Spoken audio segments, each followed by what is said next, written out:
Okay, so we are now live. Hello, everyone. You are listening to Unfurled Talk, where we have good, uncomfortable conversations on social, economic, educational, and personal growth and development. Here on Unfurled, we place people at the center of our conversations and work to humanize those same conversations to restore human dignity, while at the same time presenting solutions. So we're not just talking about the problems, we're also presenting relevant, realistic, and workable solutions for all of us to build a better nation, build better families, and also help guide public policies. Today is Tuesday, the 14th of July. Wow, time is flying. Half of the year is almost gone. Where has it gone? But it's going, and we need to be going with it. And we have a packed show this evening where we will be discussing psychoeducational testing. What is it? What does it entail? Why is it necessary? And when we look at what is happening within our beautiful country and also throughout the Caribbean region, and we're hearing so much talk about children failing, testing in schools, children falling behind. What are some of the gaps and how can psychoeducational testing bridge some of those gaps? So today we have a packed show with two professionals who have been working in this area for years. Marina, help me here. Marina Torres. Can you hear me? Yeah. Marina. Okay. Help me here. Marina Torres. Marina Torres. Yes, I can. Thank you, Marina. Torres and Asha Garib.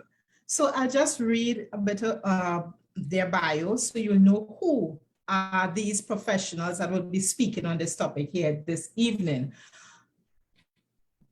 Marina. Right, I got it. Okay, I give myself a clap for that.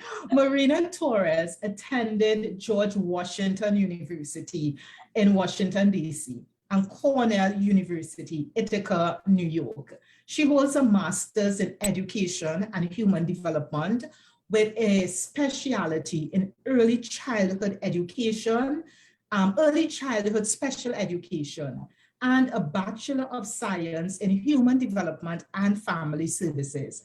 She has been in private practice since October 1988, providing services to families and their children and adolescents.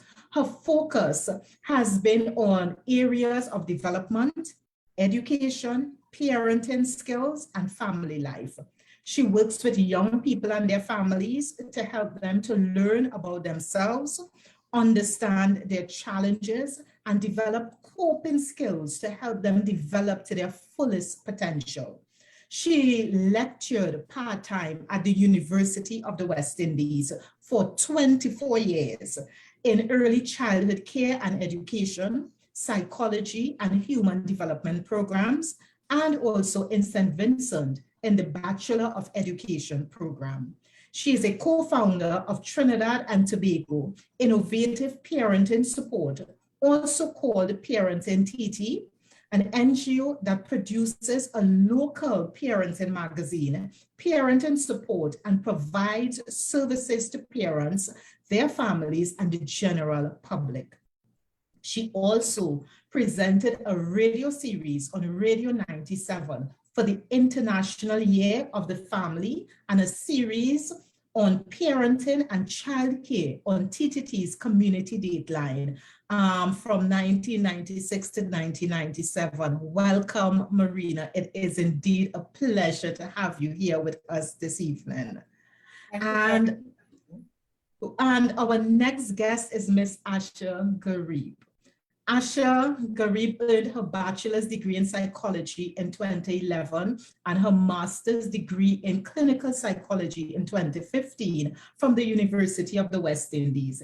She is proficient in individual counseling for children, teenagers, and adults, as well as group therapy geared towards treating specific concerns such as dealing with grief and loss and other mental health issues such as depression, anxiety, and stress management.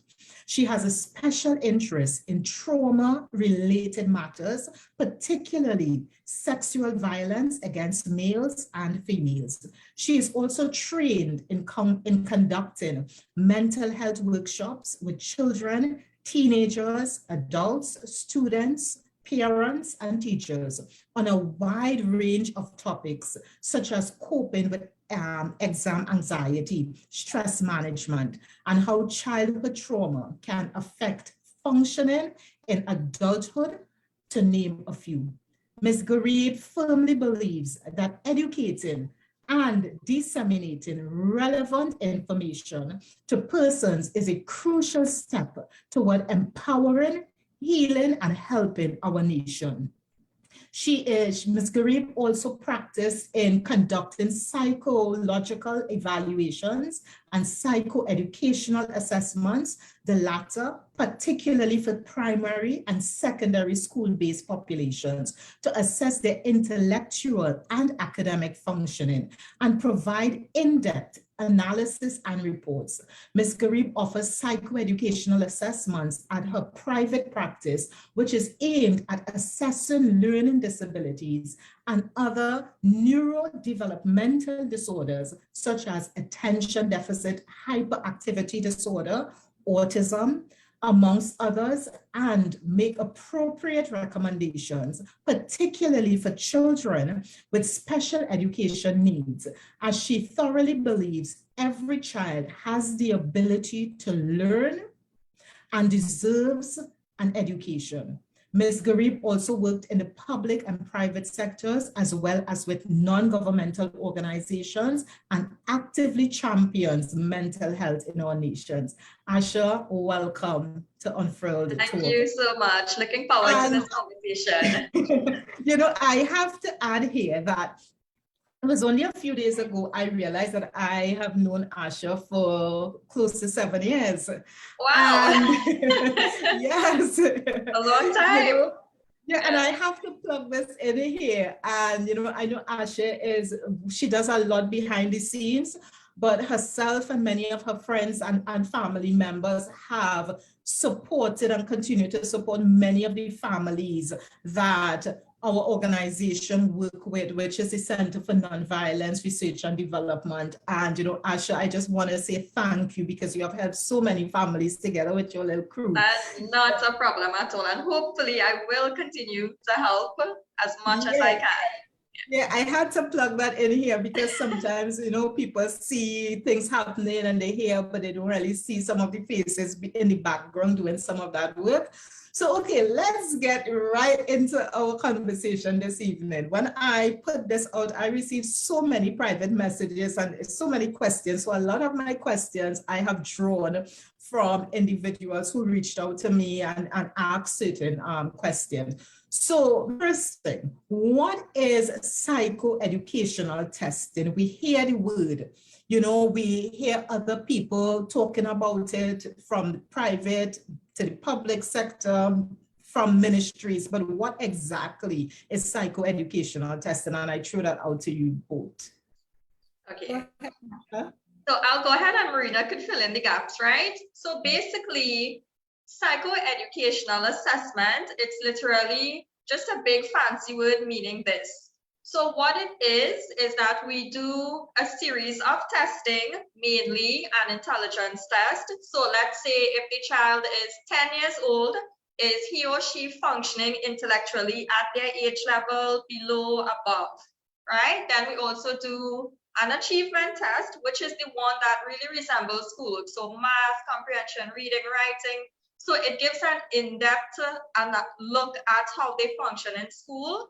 We also do developmental screeners, which is Marina's specialty. Then we also give forms to parents, teachers, whichever adults are closest to the child, to provide information on their emotional well-being, social, behavioral, because a child isn't just academics, right?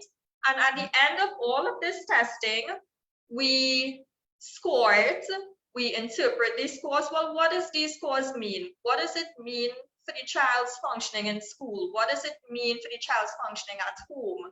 We look at the strengths and weaknesses that popped up, and of course, possible diagnoses for what was found, and then we make recommendations for those diagnoses. Now, I want to put this in there that a child may not always meet the criteria for a diagnosis. So let's say the child has reading challenges, but it's not enough to meet the criteria for a clinical disorder of a specific learning disorder in reading, or what some clinicians call dyslexia. So even though a child might not meet the diagnosis, any type of challenges we see popping up, that's where the recommendations really come into play for home and at school. So in a nutshell, that's what it is, and maybe Marina could fill in some gaps. Well, Asha, you've covered it. What I would add, especially in relation to the last point that Asha made, when we do a psychoed eval, we really do look at the child. So a child may be sent because the school says they have a learning problem. We don't take for granted that the child has a learning problem. Our job is to find out if that is the case, but what we're really looking at is what's the child's profile, so that the interaction, even though we are doing tests, we're looking at behavior, we're looking at how they settle into the session, we're looking at how they interact with people, we look at how they interact with the parent in the waiting room, how they interact with the toys in the waiting room and the people they meet, and other children who are present when they come in. So, and we try, and as Asha says, we send forms to teachers, and we ask parents to fill out forms, even parents who may not be living with the child, but who has contact with the child, because we want to get to know this child. The assessment by itself is just a moment in time with the child. So we need to have the other people's interaction and our observations to really look at this child over a period of time. We hardly do an assessment in a day unless it's one of those that requires either to be done quickly, or because of timeline or something, or because the child is coming, like if I have a child coming from Tobago or one of the Caribbean islands, yes, we may do it in a day, morning and afternoon. But generally we do it over a couple of days or a couple of weeks, depending on the parent's timing. So that gives us a chance to get to know the child. So the important thing about a psychoed eval, it is not just the assessment, it is really getting to know who is this child. And yes, when you finish, the child may not have a firm diagnosis, but you have learned about the child, and you will learn things about the parent as well that says, what's the next step? What is the reason why the child is not performing in school? You should have a picture, and you may need to do further investigations, but that gives you the what you call the basis on which to then move forward. Okay, great. I appreciated that explanation or definition of a psycho ed eval, because so many people have a different interpretation of what it is, and so many people are afraid when they hear, okay, my child may have a learning disability. My next question goes to that, is that what is a learning disability and why should it be addressed? Because a lot of times parents may hear, or a guardian may hear, you know, your child is not learning the way that your child should, based on the child's age and other factors. And a parent may shut down, because from the time you hear that word disability, it just conjures up some negative notions and thoughts and emotions and so forth. So how would you all define that in a way that even the mother who is sitting right now in her kitchen may understand when we speak about learning disability, what is that? And Marina. I will direct that to you and then Asha. Yeah. So whenever a parent is told that their child has a problem, they get anxious. So whether they say directly, I think your child has dyslexia or autism or whatever, parents get anxious because they take it personally. They think it must be my fault. You must think I'm not a good parent. So that's another aspect of the psychoed eval. How do you help the parent to recognize this is not your fault, that some children are going to have issues, developmental and otherwise, that we have no control over, but we can show you how we're going to address it. So what is a learning disability? A learning disability, the word speaks itself. So the child may have not a physical disability that you can see, but an issue with how they learn that is impacting their ability to learn at the expected pace. So the child may seem intelligent, can talk about things, can explain things, but not then perform in the same manner that they can talk about it and explain it. The child may seem to be paying attention, may seem to be doing their work, but yet still when you look at the work, it's under par for their age and expectation. Or the child may display difficulty understanding despite several efforts. You're explaining things, somebody's reteaching it, the parents going over it, and the child may not remember it tomorrow or have difficulty understanding it right there and then. You also may have a child who has trouble with focusing. So a child, often when I see children, they come to see me, I ask them, do you have difficulty? What are your difficulties? Why are you here? And they say, I don't pay attention. They tell me I don't pay attention or I have trouble focusing. And I say, tell me about it. And sometimes before they even tell me about it, I see them gazing all over the room. They're not making eye contact with me because they're already distracted. And while some of that is self-consciousness, you can tell when some of it is really, they have difficulty being able to maintain their focus. So parents, and often when parents come in, they can tell you, if you ask them to tell you about their child, and no holds barred, they can tell you what they have noticed. And they may not know it's a learning disability. They may just think the child is, if they would pay more attention, they'll do fine. If they would listen, they'll do fine. If they revise, they'll do fine. But these children often have been working hard at trying to learn, but because of their difficulty, they become more unfocused or more distressed or anxious. So that people see that surface behavior and they think that that's the cause. Thank you. Asha. Yes, so definitely everything Marina said there. So what it basically is, as she rightfully said, these kids, for some reason, have delayed skills. So let's say in the area of reading, and the child is 12 years old, but he or she is reading at a standard 1 level, despite being 12 years, maybe in standard 5 or form 1. And despite intervention, despite several tutors, extra lessons, for some reason, they're just not picking up. And this child is very focused, very attentive. You could see the effort they're putting into it, but for some reason, they're just not picking it up. And that's where it usually tends to fall into the realm of a learning disability, where these skills are so, it's less than expected for their age level, class level. And as Marina would have rightfully said, it is a very nerve-wracking thing for parents to hear your child has dyslexia, ADHD, autism. But one of these things is to help break the taboo and the stigmas around any type of learning disabilities, because at the end of the day, it's all about empowering and supporting your child. And in order to do that, we need to acknowledge, okay, well, so-and-so is happening. So this is the problem. This is the solution, as you rightfully said, Sherna, when you opened. It's a problem solution. And also, it's not a reflection of a parent's ability to parent. So let's say a parent who is very active with their child, always sitting down doing homework.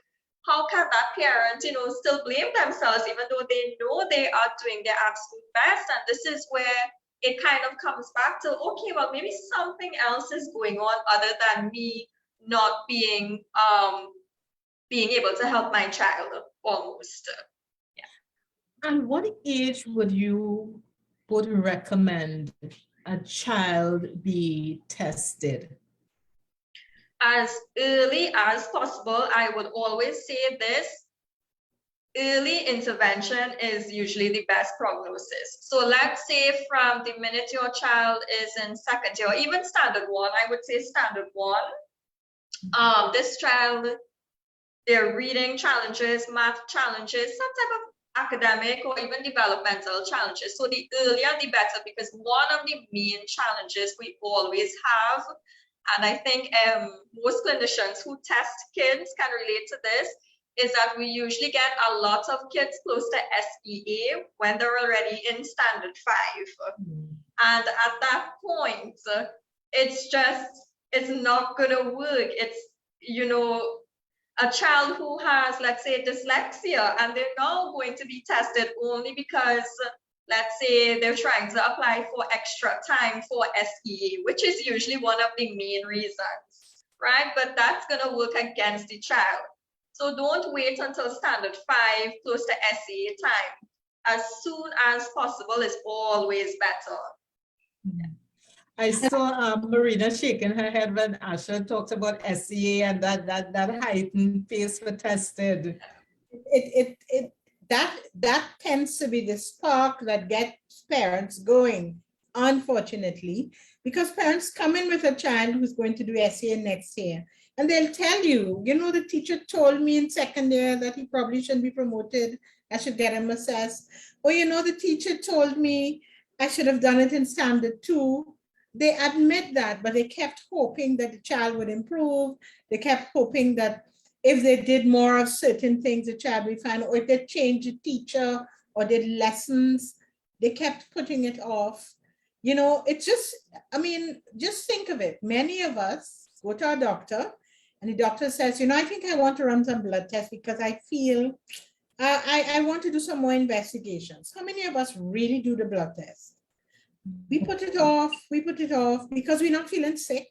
And we're hoping, it's nothing major until you go to the doctor and they say, these symptoms are serious. You have to do this now. Similarly with children, because of my developmental training, I encourage parents to have a relationship either with a pediatrician or with their local health center.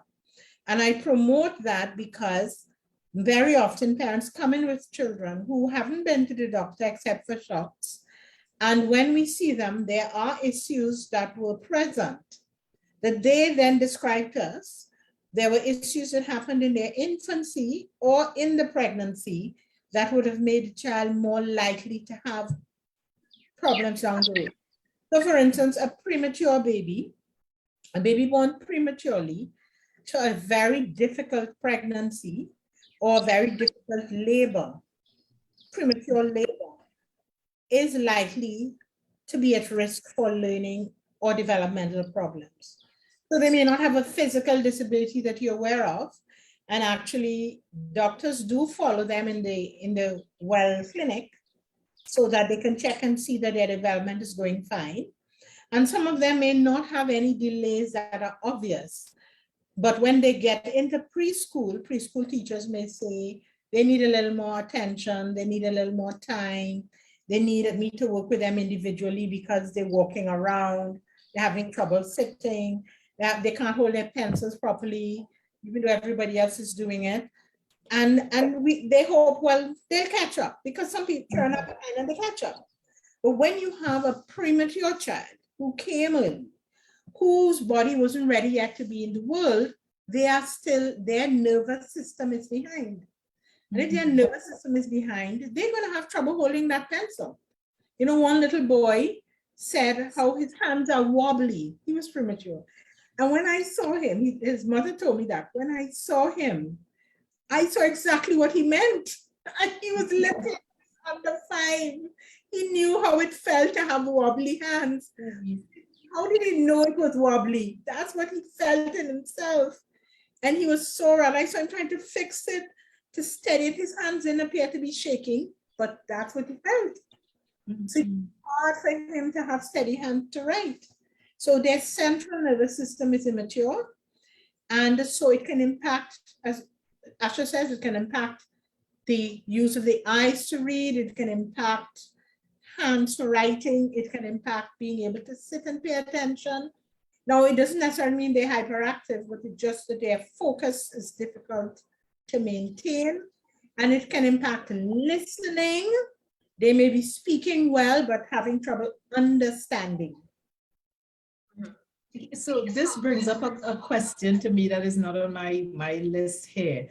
Should psychoeducational evaluations be something mandatory for primary school before a child is accepted or so forth into primary school? Because I'm hearing what you all are saying and my mind is just all over the place, because the critical part of this is that for years, children have been left behind and they have just been going through the motions in school. So we move from common entrance to SEA. And then you just see so many children go into secondary school, but still unable to read properly, unable to critically think. And I think that is really doing a disservice to a lot of our young people. Not having those protective factors in place to support them through the most critical times in their lives. So that's a question I'm just throwing it out there. Should it be a mandatory part of the primary school education or preschool? So for me, my personal opinion, I would say yes. If it is mandatory, then it's more likely that we're going to get the kids who really need it and they're not going to get left behind, right? But realistically, let's say our schools are under-resourced, overworked, etc. At least what I would definitely say, even though it would help if it was mandatory, because that way we could really zone in into the kids who need it and they won't be left behind. But in circumstances where it's not mandatory as yet, this is where the school really becomes the key power player here. That's where all the teacher has to do is maybe just refer the child to the Ministry of Education for testing, or speak to the parent and tell the parent, well, Mom, Dad, I noticed, so-and-so is happening with the child. Maybe it's best that you could get them tested and the teacher could help refer them. So sometimes a referral will make the biggest difference. And that's where the school really becomes that power player. Yeah. So I don't think psychoed should be mandatory. Mm-hmm. I think what needs to be mandatory is developmental screening. So I think now, and I'm speaking because I lectured at UWI, and the head of my division at UWI, Dr. Carol Logie, we did a retraining of preschool teachers at one time to show them how to look at developmental progress in children in preschool, so that they can know what children who should be referred to their pediatrician or the health center or the child guidance unit. But as Asha says, we are under-resourced, or privately if parents can afford it, so that they can be monitored, because early intervention is so important. If some of those children are referred, they may not even need testing. We may need to do some screening. We do some screening. We teach parents how to work with them. We work with their teachers. We go into preschools and we work with their teachers, and we can do intervention with them as well, so that by the time they're ready to enter primary school, some of the gaps will be filled. Yeah. But the longer the child gets that kind of attention, the bigger the gap. So when you're little and you're not walking yet, if you take 6 months to walk and you start walking, because children run around a lot, they're going to learn to walk. But if you take a year to walk, by the time you do walk, you're going to have a lot of other motor skills that are behind. Similarly, if you enter preschool and you have difficulty with being able to hold a pencil at 3, even though at 3, you're not supposed to be able to hold a pencil well, you're supposed to hold a thicker pencil and scribble. But if you're having difficulty being able to sit for short periods around 4, hold a pencil, attempt to do some kind of uninformal writing, or being able, or if you have speech delays, have difficulty being able to express yourself. So a child can have lots of good vocabulary and can say some short phrases or talk about things, but from the time you ask a question, they start and then the words disappear because they don't have fluency, they don't know how to put the sentence together, or they don't have the words, the filler words that you put in the middle, like is and but. They don't have that because their speech and language is delayed. The longer we take to deal with that, the more distress the child has in school. So I think we should have what is mandatory when they enter preschool, that, and I think it's in the system, but I don't think it is followed through to the extent that it should. Because when you look at the preschool developmental, the preschool centers, the early childhood centers, government independent centers, their developmental profile book has those things that you're supposed to look for. And if the child is behind, you can recommend them spending an extra year in preschool, but you're supposed to also recommend the checkups with the pediatrician, the health center checkups. As a matter of fact, the Child Guidance Unit has what you call satellite centers at health centers, specific health centers in the districts, so that children can be referred for follow-up and testing. But yes, we are under-resourced, we don't have enough staff. Yeah. So it does exist, but the waiting list is long. Pretty long. Yeah, because I have heard that and from some of the individuals that we have worked with, where their child was referred to, you know, the teachers said to them, okay, I think you should get your child tested and so forth. And they did go through the whole process of going to the child guidance areas to approach to get appointments for testing, and they were honest with them. You know, some of the professionals said, look, our list is really long. If you can get the test done privately, you might get it done quicker and be able to start putting certain things in place. One of the factors for some of those parents was costing. When they approached some private institutions, it started from 5,000 going up the hill, you know.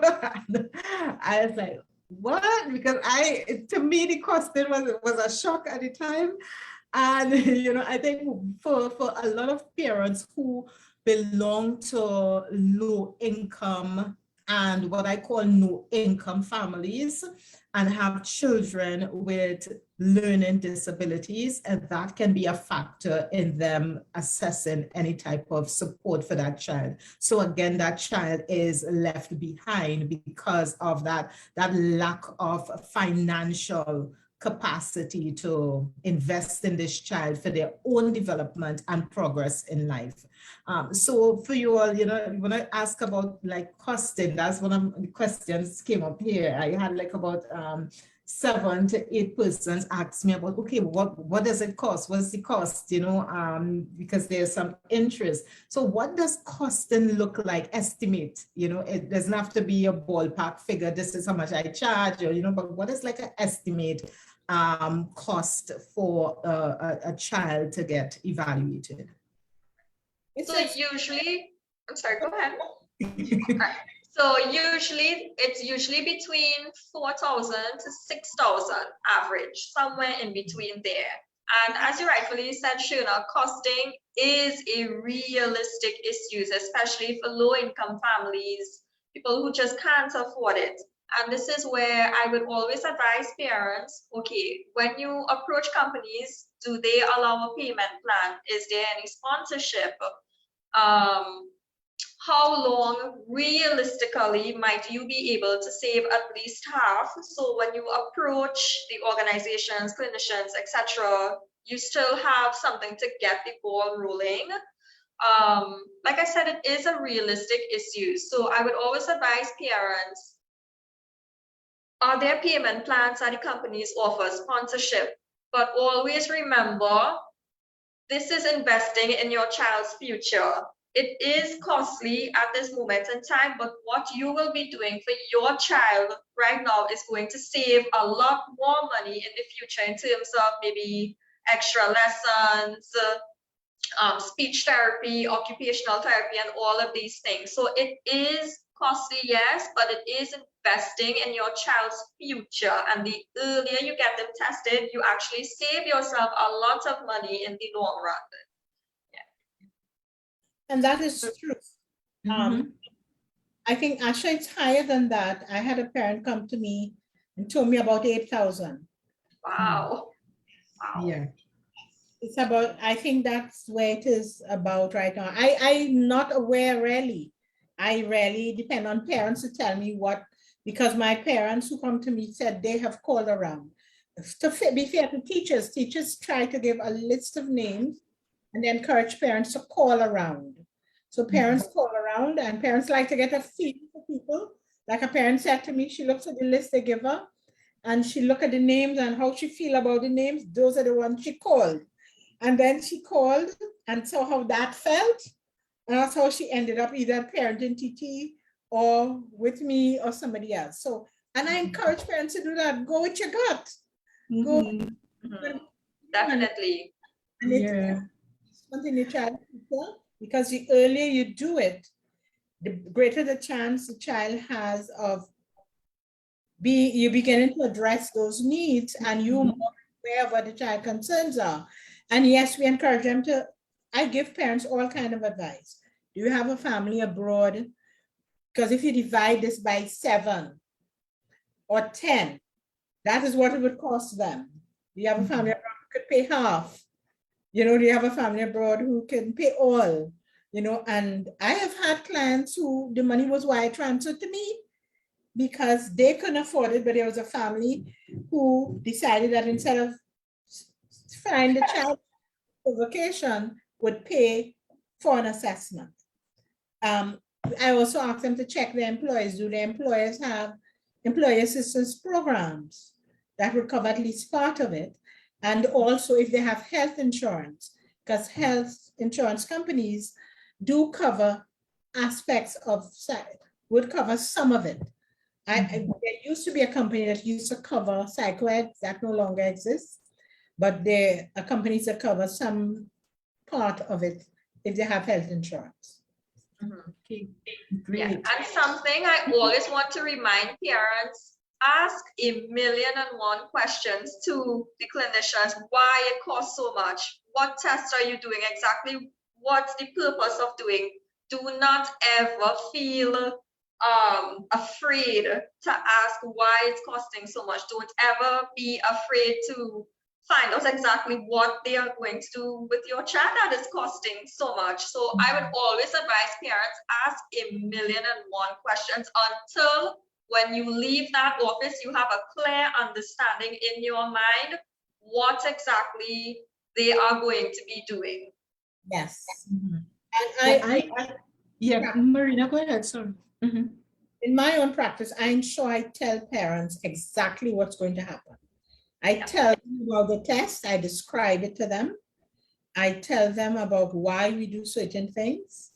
And because I want to make sure they know, they may not understand, they may ask again, and that's okay. I said, you can email me. I have a good relationship with my clients. Email me if you have a question. If I can't answer on the phone right away, I will respond.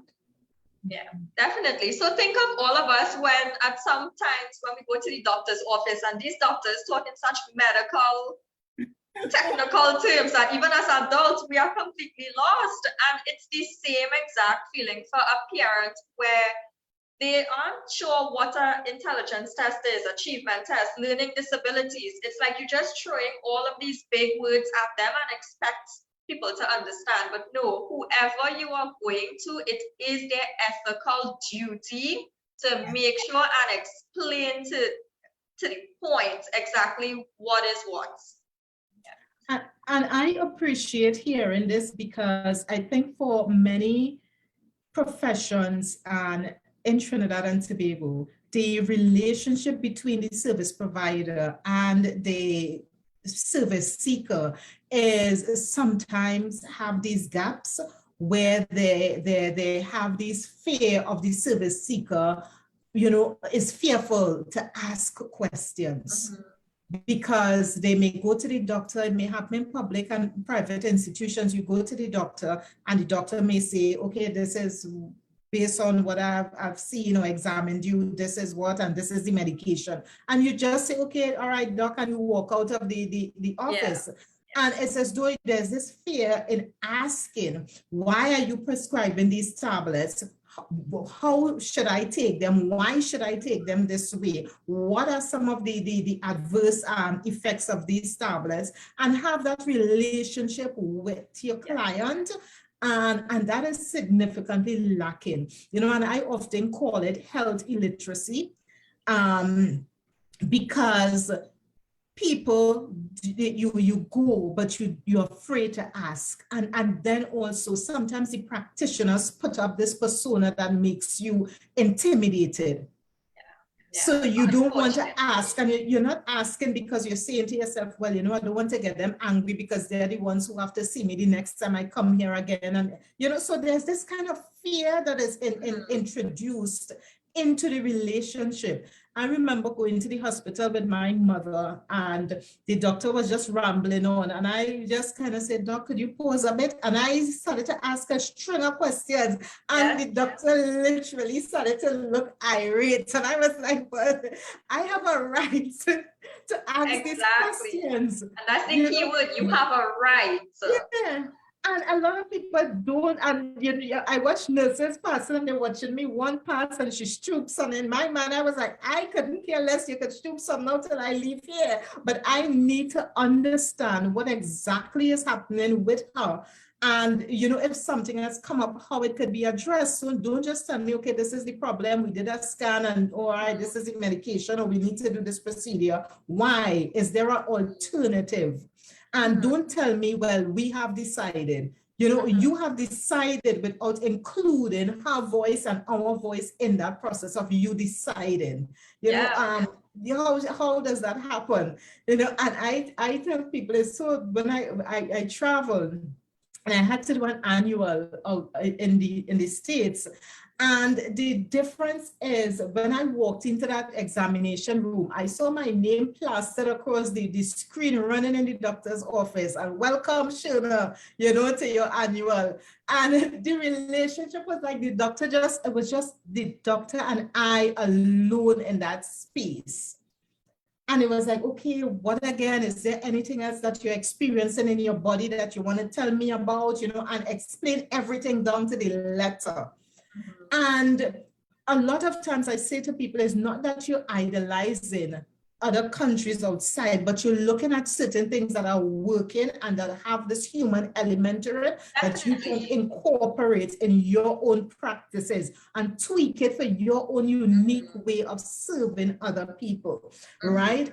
So that's one of the things I think that I appreciate in you talking about the relationship building.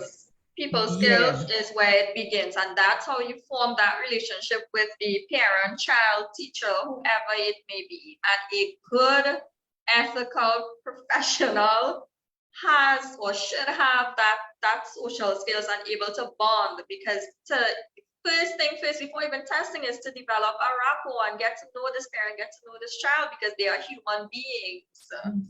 Yeah, and unfortunately, I had a lot of clients who told me the places they went to before, they were really horrible. They left there feeling so confused, or they actually got the assessment report and has no idea what it means because the person who would have explained spoke in such technical terms that and they felt too scared to ask anything because of the kind of, you know, I'm in charge, don't ask me any questions kind of attitude. And that's really horrible because from the minute you start testing, you have to know what the whole process is, exactly what the child is going through. And then when you get that report, which is the end of it, well, not the end, I should say, but the main part of it, you need to have this report and understand what it means. That's what you paid for, right? But I had a lot of parents who told me, Miss, I have no idea what's in this report. I had no idea what the person was saying to me. They were just like throwing words at me and not speaking with me. And that's something that is a big no-no, because you need to know when this parent leaves your office, they are fully aware of what's happening with their child. And that's how they could get help for their child. And that's one of my process in advocacy and in working at different levels, is how do we humanize the process and place people at the center? How do we humanize public policies and services so that you restore people's dignity? Because these are people that you're connecting with. You can have PhDs, you can have whatever behind your name. These are people that you're serving, and you walk alongside them. You don't walk on top of them or in front of them, but you walk alongside them to enhance and to build. You know, so that is one of my passion in working to let's humanize these policies, these legislations. We don't talk down to people, we talk with people. With people, definitely. And even something as humanizing as you use sensitive language, especially you don't just tell a parent, well, your child has autism or your child has dyslexia, just leave it there. Every good professional has sensitive language when they talk about such life-changing, anxious things. Just that. Go ahead.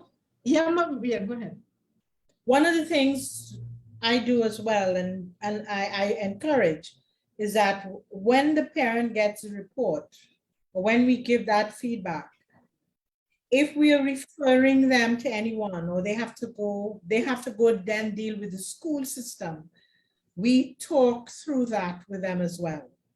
We tell them how to do it, who they need to go to, because our goal must be to empower the parent to be an advocate for that child. Because if you don't, many of our parents, and even though we do that, we do the checkup. So the school wants this assessment and they send the child and we've done it and we tell the parent, oh, okay, this is what you do now. You've gotten the report and we've contacted these people who to make sure they can offer you the service, because we go as far as that. If the child needs other services, we let them know if there's a waiting list or if there's an alternative they could use. 3 weeks later, we call, how are you doing? Oh, I don't know. I haven't gone to the school. I haven't gone to this. They haven't done anything. They haven't taken the report in. So they now need more hand-holding, and you have to talk to them again and boost them up and let them know it's not the end of the world. And I always say to parents, so if your doctor sends you for blood test, and you got the blood test and you sit down at home with it, and the doctor is waiting for it, how is that helping you? I said, well, that's the same thing.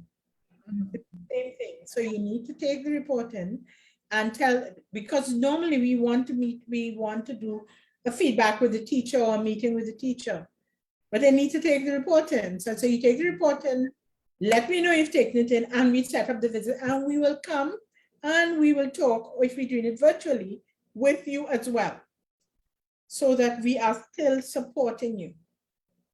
And do you believe from your experience That hesitancy, is it because of a fear that the child may be stereotyped, or the parent is still trying to process what they have heard,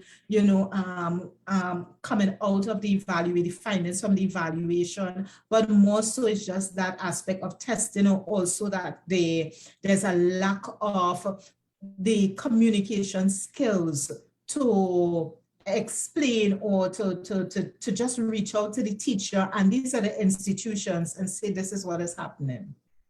So it takes parents a while to learn the language. So even though we explain it, it's going to take them quite a while.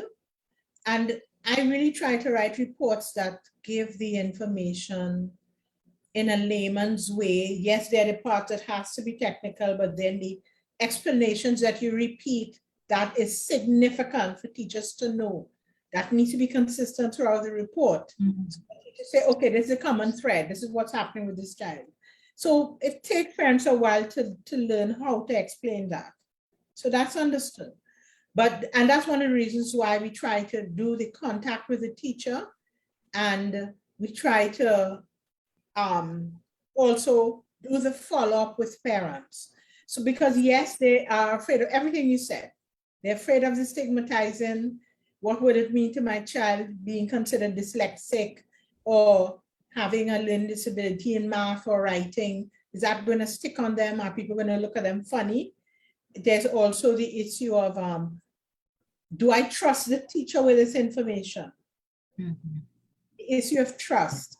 Worried, they don't want anybody else to know. Who will they tell? And we don't trust people in Trinidad, Did we have any? Yeah. The AP says, you just go and see this person, and they clearly AP provider will tell everybody in the office that they refer. They come and say, I know, she tell everybody. I said, do you have proof? No. But I know she will. Has it ever happened? No. But how do you know she's told everybody? So we feel that everybody would know our business, which has nothing to do with the truth most of the time, But it is their fears and their ability to accept, this is what I'm doing is an investment in my child, and it's a long-term investment. So I really try to emphasize that and explain it as well, not just say it, but explain how it affects the child in the long term and how it affects them in the long term. Mm-hmm. But it's when parents experience. So when a parent has the experience, so SCA results came out recently, right? Mm-hmm. The parents who I saw more than once from the time they were little, whose children have done well, gotten their first choice, whatever that first choice was, send the thank yous because we followed through, because they stayed with it. They didn't come at the last minute. We had been working with them and they followed through, and the child went in the exam and was able to do their best because they got the support they needed along the way, not just at the last minute, some months before the exam. Mm-hmm.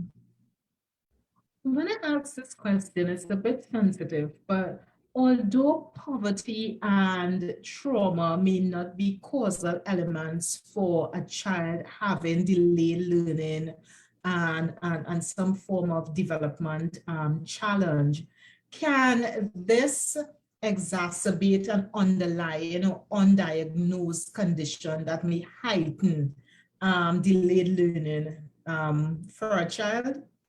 Definitely. And this brings home to one of the main points is that a psychoeducational assessment, many things could affect this child's intelligence, academics. And one of the main things is usually trauma, grief and loss, some traumatic experience. Because think of it, if my home was broken into, right? And I'm having a hard time coping. I'm only 6 years old. Every loud noise I hear, I'm jumping, I'm scared all the time, I'm crying all the time. More than likely, when this child goes to school, it is definitely going to impact their learning abilities, because with things like trauma, grief and loss, depression, anxiety, whatever emotional it may be, it will impact a child's ability to focus, to pay attention, to remember the information, to process the information. So definitely there is actually a causal link between things like, especially childhood trauma and academics and school performance. Even in poverty, and this again is a realistic issue because I've had so many of these kids as well. Kids who live in crime-ridden areas or who live in really, really impoverished areas, right? So these kids may not have had sufficient opportunities to get to go to school, or when they go to school, it's so irregular, right? So at the time of testing, the scores might be low. But what if this same child was now taken into a different environment where the child felt safe, they having their needs met to take care of themselves? This child in a different environment might flourish. So definitely the environment in which our child live and life experiences will directly impact functioning at school and academics, always. And even if it doesn't directly affect academics, it will affect things like acting out in school, fighting, bullying, aggression, and all of these other things. So even though it might not show up in academics, it will manifest itself in different ways. So a child who was so outgoing and playful suddenly withdraw into themselves when they experience something traumatic. So definitely. Marina. Yeah, so poverty has different kinds of impacts, as Asha says. And one is that we know that natural intelligence, many children are born with natural intelligence, even in very impoverished environments. But the difficulty may be that if you have a parent who is really struggling to make ends meet, even though you are quite intelligent, it means that child may not be getting enough stimulation, enough opportunity to talk with someone, enough nurturing. We know there is no substitute for love and nurturing. Love and nurturing gives comfort, stabilizes children, helps them to become self-regulated. That means managing themselves. And as Asha says, even if they may be able to do the academics, they may have trouble with managing their behavior. So poverty may not impact the intelligence. It may impact the performance. It may impact self-regulation because the child may not be getting good nutrition, may not be getting good attention because the parent is under a lot of stress. And stress, like trauma, affects children's ability to develop and to be healthy neurologically, not just physically. They may look well physically, but neurologically, they are stressed. And even though they're intelligent, they're not able to do well in school because they have trouble paying attention. They're easily rattled by other children. They get overwhelmed by noises. Their system, their nervous system doesn't develop as well as it should.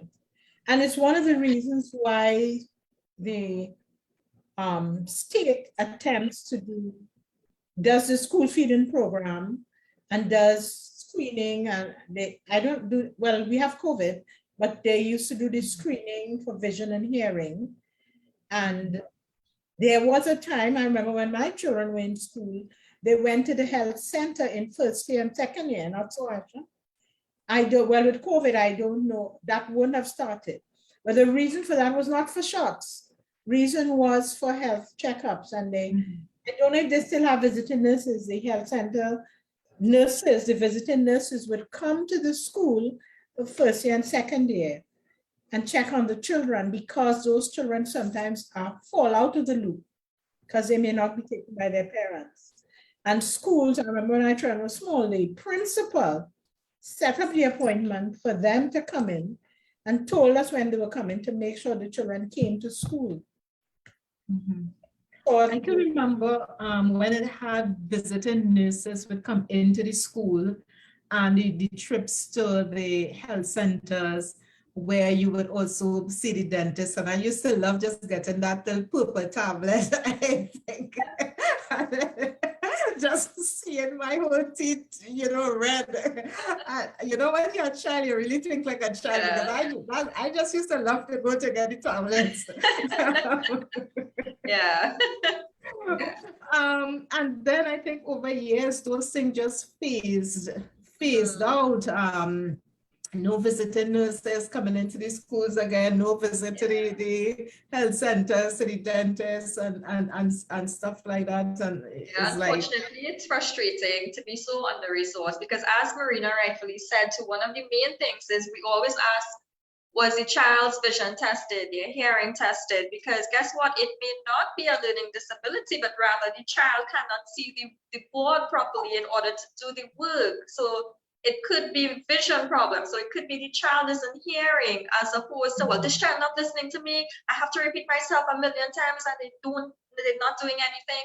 So that's why those basic screenings we always try to really, really advocate for as well. And hopefully through the health centers, because again, poverty in impoverished areas, chances are these parents are not going to have money to do it privately. So even if it's a waiting list, still keep going to the health centers, because maybe hopefully, if your child is on a list, they hopefully in time might get through. And there are health centers. They have been trying to get more people in health centers doing the hearing and the vision. It's nowhere near where it should be, but I know there have been efforts to begin that again. So I had a client a grandmother, who was a nurse in one of the satellite health centers. She sat with me and told me about where they were and where I could send my clients. And I milked that. I made sure the health center would do the hearing test. Yes.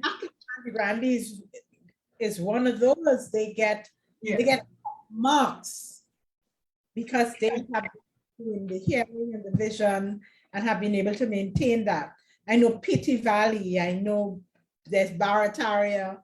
There's Princeton. I have had my health. Actually, I get referrals from a lot of health centers because you see, through doing the TV and the radio thing, there are health who still call my house number, because that is the only number I had 30-something years ago.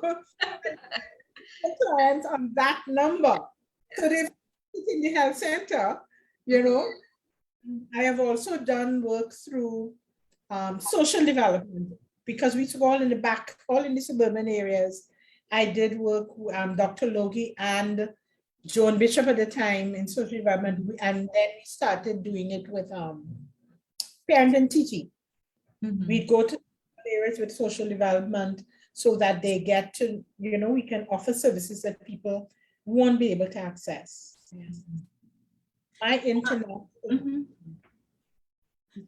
As we come into a close here, I have two questions, and then I would ask each of you to share 3 solutions that you believe can help our young people and, even policymakers and persons who have access to opening the doors. Because we would hear about, this agency is under-resourced or that agency is under-resourced, and I always ask the question, where is the money falling through? Because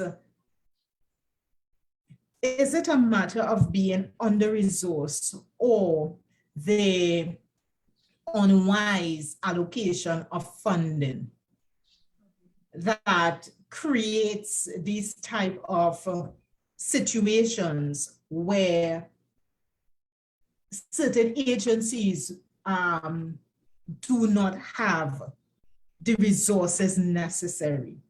And is it that within the public system that a lot of the services is overburdening the public system, so then they can contract it out to pull in private agencies to do those work? So one of the question is, can an adult be evaluated? Because we're talking about children, and the impact on delayed learning abilities for children. And I ask this because of a close friend of mine recently divulged. She says, she did a test and she was diagnosed with ADHD. And when she sat with the person who did this and they read the report, she was like, oh my gosh, this is why I do this, or this is why I was doing this, or this is why I was behaving this way, or this is, and then, she realized so many things. So I'm asking, can an adult be tested?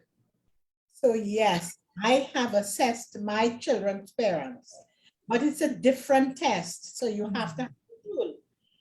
So very often when children come in to be assessed, when you do the intake with the parent and then the feedback, parents will tell you, I had those same traits, but everybody thought I was playing the fool. Or luckily for my preschool teacher or primary school teacher, they gave me extra time because they didn't know I had a learning problem, but they realized that I had a problem. I had trouble sitting and my teacher used to let me stand in the back and walk around a little bit, but we didn't have nowhere to go. So I have assessed children and the parents asked me if I will assess them. So yes, I have assessed some parents, and where I didn't have the time to do it, I referred them to do it, but we don't have enough people. So because I've taught at UE and School of Continuing Studies, part of our problem is that we don't have enough people to provide this service. We really don't. There are, and I don't know, and I can ask Asha, there aren't enough people who would be willing to work in the public. They want, and people want to work privately and earn income. They want to have their own business. When I came back, I tried to get work in public service because I am like that. I tried to get work, and that's why I chose uni, because I really wanted to be there. We don't have enough people who will work, and I think there has to be a way of developing a pool of people that belong to the school system. And I know the ministry is trying to do that, but I think they have to think of how do we bring more people into the school system. So that has to be a project that you're producing people at UE through UE or University of Southern Caribbean or both, that you are producing for the school system, early childhood as well as primary school. And because if we wait on would enough people apply, no, that's not going to work. We have to say we need how much? 5,000 school psychologists, Asha? Probably more. And we tell students who go into UE, we are willing to employ you, and we set up the resources so they get it. The other thing is that they need to get the training in the school system for their internships. So we need to set up mentors, we need to set up agencies for them to get to the training. So it's a whole system that needs to be put in place, and we need to have people willing to mentor them. That's a big problem we have in this country. If we're not getting paid for it, we're not doing it. When I came back to that, I had people who I was referred to who mentored me.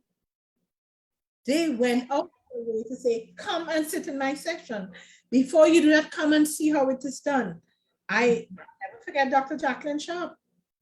There was a conference in St. Lucia or Antigua. I found the bag the other day and she told me, you should come and have this experience.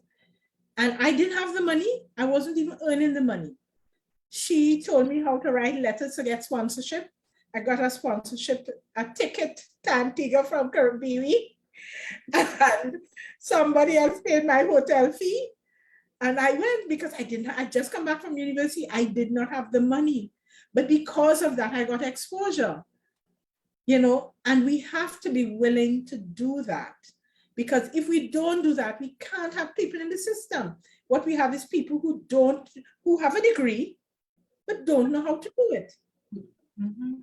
So we could hire 5,000 psychologists and people are not willing to mentor them. We are back to square one. Yeah, I firmly hear you, and I agree.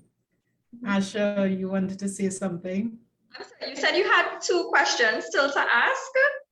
That was one of the two. Yes, the adults, right? Yes, I just have this last Okay. one. Yeah. What So some advice of, would you, go ahead, sorry. I'm sorry, right. So in terms of how policymakers and those in power could really help here. So you asked for 3, but it's a long, long list. So I'll just pull from the top of my head. Definitely, public service is understaffed. We need more school psychologists, clinical psychologists, social workers, guidance officers, special education teachers, the whole works. We need the human resources that will then drive the system, that would make a difference in the system, because one special education teacher to 50 students is just not going to work, because every child will need a degree of attention and different learning styles. We need the human resources.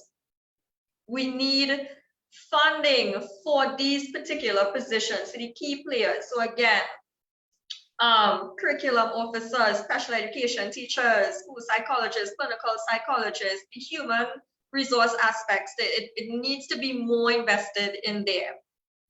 I would always push for more. One of the main issues we have is that, okay, we have a child with special education needs, but so very few places to refer them.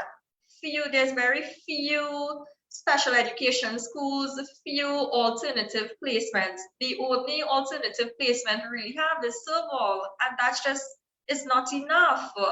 So I would really, really encourage more inclusive education, more special education schools, more alternative placement, because again, Serval alone is not going to cater to everyone.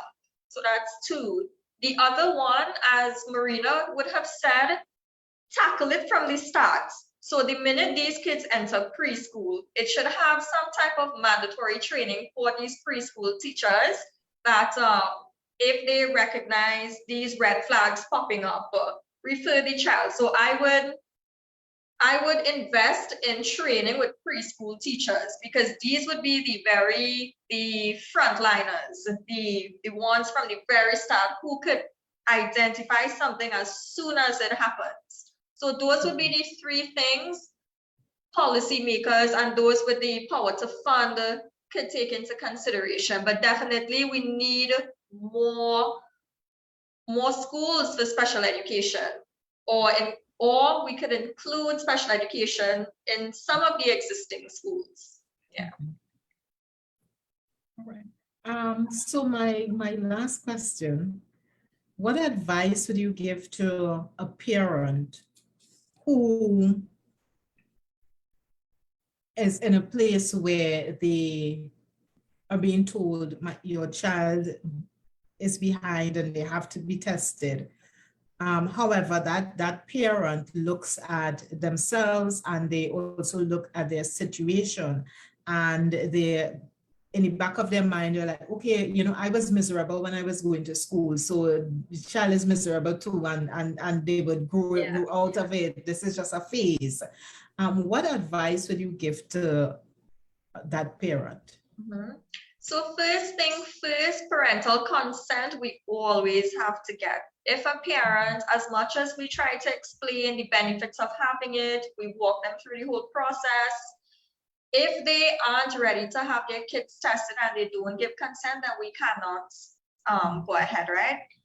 I would always say, think of your child when you are no longer around. Raise them in such a way that when you are no longer around, in your mind, okay, my child knows how to function because they were able to have a certain degree of education, basic education.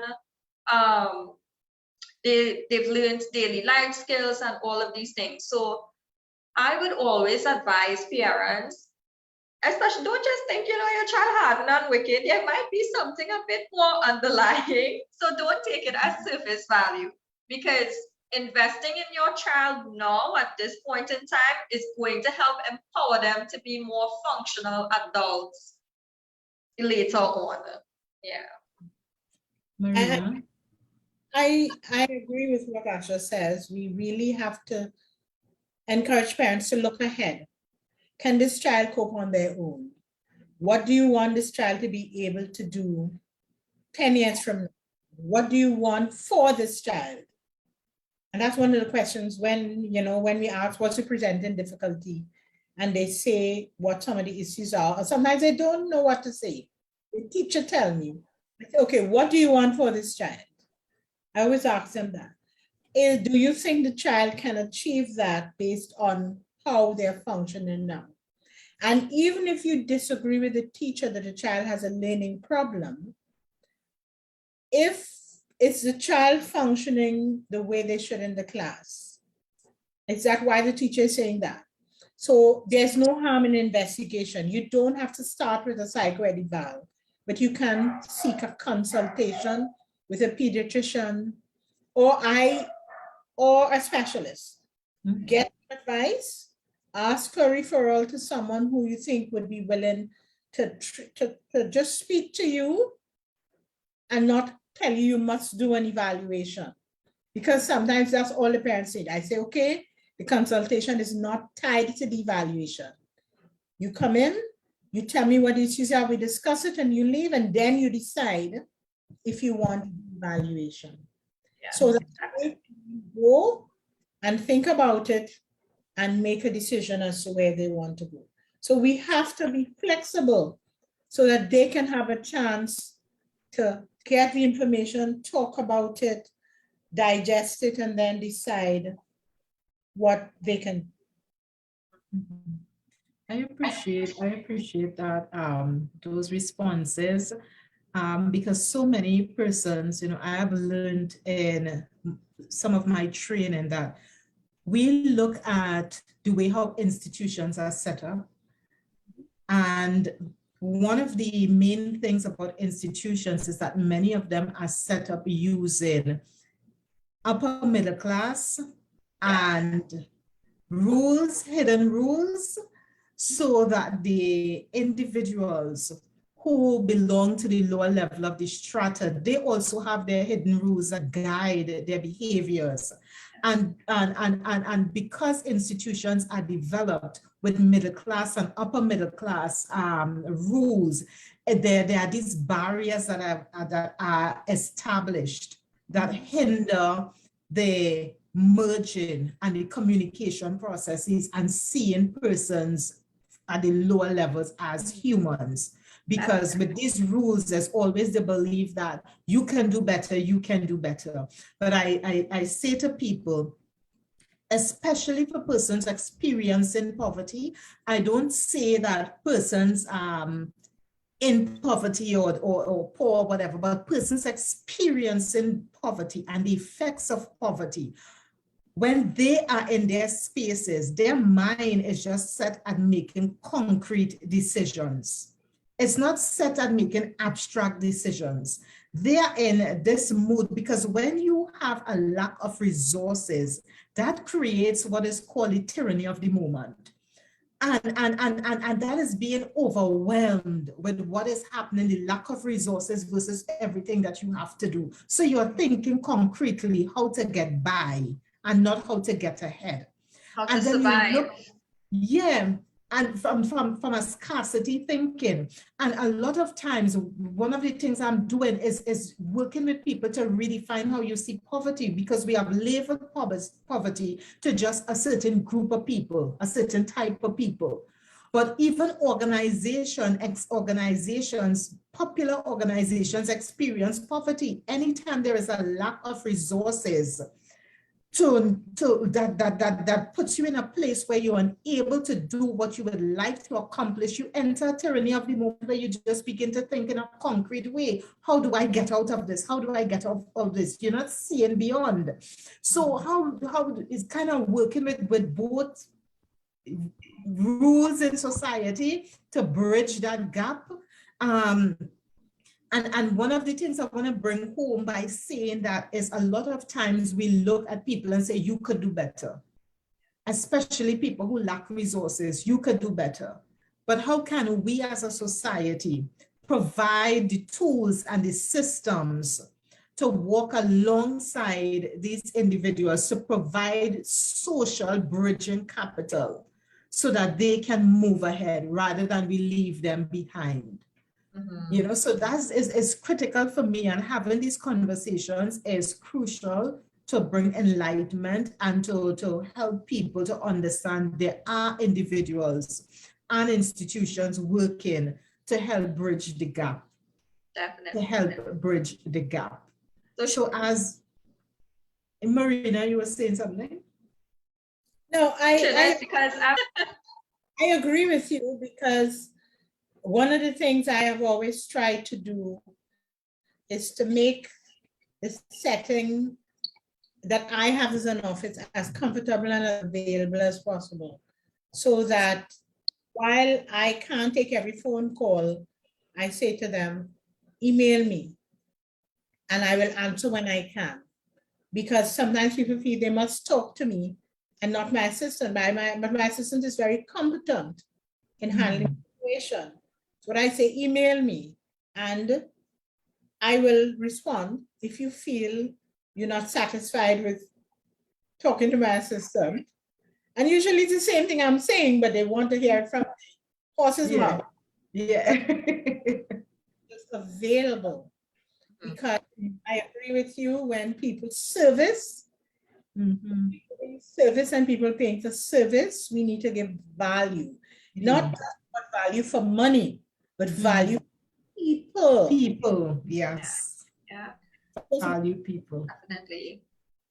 So I would just ask both of you all for some closing remarks, and we'll bring this to a close. And I really hope that this is not the last conversation that we will be having, because this is really interesting. So many things, you know, just have some persons was just WhatsApping me there. So my head was done looking at that, and it's like, you know, this is interesting. You know, it's really interesting. And I would really love for you all to share your contact details, so that persons who would like to contact you all, and I would definitely be sending this link out when I'm finished with it to certain individuals and groups and organizations and stuff like that. So share your contact details and just some closing remarks. Okay. So you mean share it now? Yeah. Okay. My contact number, my office number is 483-4050. That's my office number. My email address is Torres, T as in table, ORRES, Wood @gmail.com. TorresWood@gmail.com, one word. My closing words, I think we've said everything, but my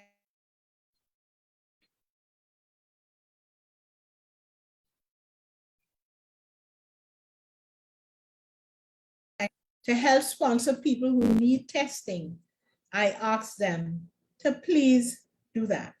Philanthropy is important. In the US, I had a friend who worked for an organization that schools would send in and say, these children need assessing. And they will look at each case and decide who they will sponsor. At Parenting TT, we have begun doing that. We seek funding from organizations and individuals and ask them if they will sponsor families who need assessments, who can't afford it. So my closing remark is, there are people in need who can't afford and who want to have their children. You don't have to have a company, but you may have resources. Please, assessment is an essential tool for a child to become a successful citizen, positively contributing to the country.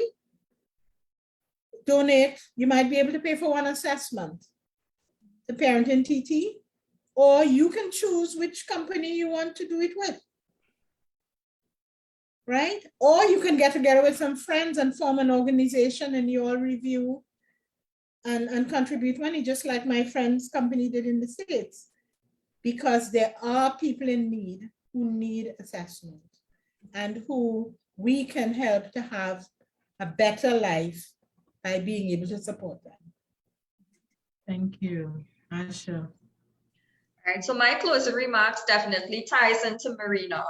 because I also work in the public service as well. So I have worked with so many kids from really impoverished rural areas where they don't even have basic needs like food, shelter, clothes, right? And especially when I test these kids and I recommend things like working with a tutor or a special education tutor, or if I recommend speech therapy, occupational therapy, in my heart, I know these parents cannot afford it, and it breaks it's, you know, when I tell you, it's frustrating when you make recommendations, but because of, especially for poverty-stricken areas, in your heart, you know they can't afford it. So this child, it's not that they don't care about their child, it's that they can't provide these services. And again, this is where things like helping sponsor a child, or maybe doing a free assessment once every 3 months, or something along those little lines to help make that difference. Because like I said, the majority of kids I've worked with in the public service come from really impoverished areas, and it's frustrating knowing this child realistically may not get any help. And then this child will become a teenager, will then become an adult, and we know usually how that goes, right? But I want to ring in rich, middle class, poverty, low income. A human being is a human being at the end of the day, and you have a right to access basic services. And I really want to encourage parents from all walks in life. Never ever think you are not good enough for this service. Your child isn't good enough to go to this school or see this person or anything like that. A human being is a human being, no matter what walk of life you're in. And there are people in the public service behind the scenes who really, I have been in it and I've watched countless colleagues really push behind the scenes to make that difference in the public sector. There are good, compassionate people out there really, really trying. People like you, Sherna, as well, who really trying to push to make that difference. But it's to get those in power, it's to get those with the finances, the ones who can make the policies to really get moving, basically, right? So I would want to leave with that no matter rich, poor, a human being is a human being, and you and your child are entitled to live at least a comfortable life with basic amenities. And I think an assessment and education is a basic need, right? In terms of contact number, so I could be contacted at 484-9585 or email Asha, ASHA, Garib, GARIB, 1, the number 1, at gmail.com, right? And of course, you know, people could always contact you for it as well, right? Yeah. Definitely. Thank you very much to Marina and Asha for your time. I value the time that you spent with us. I know that you all are extremely busy, your schedules are tight, and you all took that time to spend with us here this evening to talk about this important topic, and I value your time that you spent here. I do not take it for granted. Your time is important, and everything that you had to say here this evening is so impactful. It was eye-opening, and it provided and created so many, you know, openings, and like agencies like UNICEF just come to my mind. Is like, okay, we have UNICEF, you know, what support can be provided to assist children in receiving early testing within Trinidad and Tobago and also the Caribbean, and what would that look like? And my mind just started rolling with ideas already. Yeah, I think we've all been there.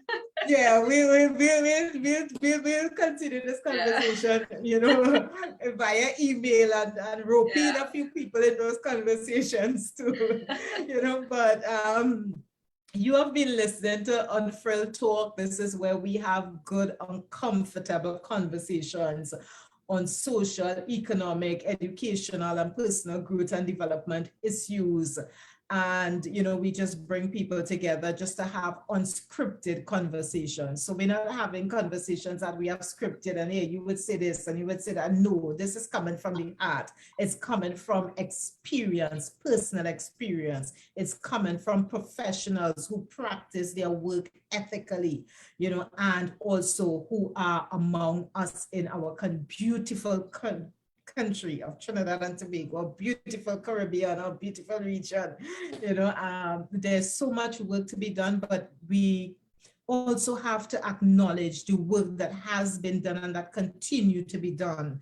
And, you know, people like Marina and Asha and so many other professionals who are doing their best, and we must give them that support. We must plug in and say kudos to them for doing it, but they can't do it alone. They need all of our support, And for those of you all who are listening, who are looking, and those who will look at this recording when we share the links across all our platforms, we encourage you to reach out to them, to support, to reach out to us, you know, and we will connect you with them, but just reach out and support, because one thing I know from being in different circles, there is not a lack of resources. There's more than enough resources, but how are those resources being shared and spread abroad is another problem. So we can make some things happen by the grace of God. You know, stubbornness to keep moving. Yeah, but we have to keep moving. Yeah, you know, we have to keep moving, and you know, and for until me, somebody hears us. Yeah, and keep pushing and keep pushing and keep pushing. And I tell people, I do this not because of money or anything. I do it because of my own personal experiences. My own personal experiences growing up and experiencing poverty, experiencing severe child abuse.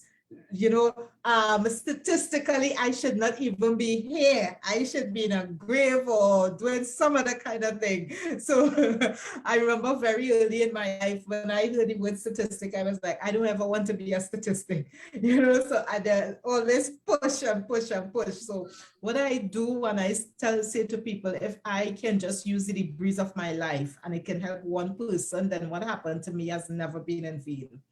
You know, so for me, it crosses, while we need finances to do the work that we do, for me, it crosses that boundary of financial gain. It's about people. It's about people and humanizing processes in connecting and bridging the gaps for people to live sustainable lives and to feel good about themselves. You know, and I say to people, it's about creating your own privilege. You know, stop talking about the privilege everybody else have. Create your own privilege and live. And define yourself. Yeah. Define yourself. Yeah. So again, Marina and Asha, thank you all very much. And you all will definitely hear from me, and I'll be looping you all in some emails, just doing some introductions. And, you know, I just love to connect people and then jump out. You know, I'll just run because that's what we're here. We're here to serve. We're here to serve, and we're here to build connection and community. All right. So I leave you all, and again to everyone who's listening and who would listen, just our nation's children are one of our richest resources, and we really need to invest in them so that they have the opportunity, they have the protective factors, the factors to build a life for themselves that would be productive to further in building our country and their families and themselves. You know, so have a great evening, everyone, and stay safe. Thank you again, Sherna, for the opportunity. And thanks, Marina, for joining as well. Welcome. Invited. Bye. Okay, have a good night. Bye. Yes.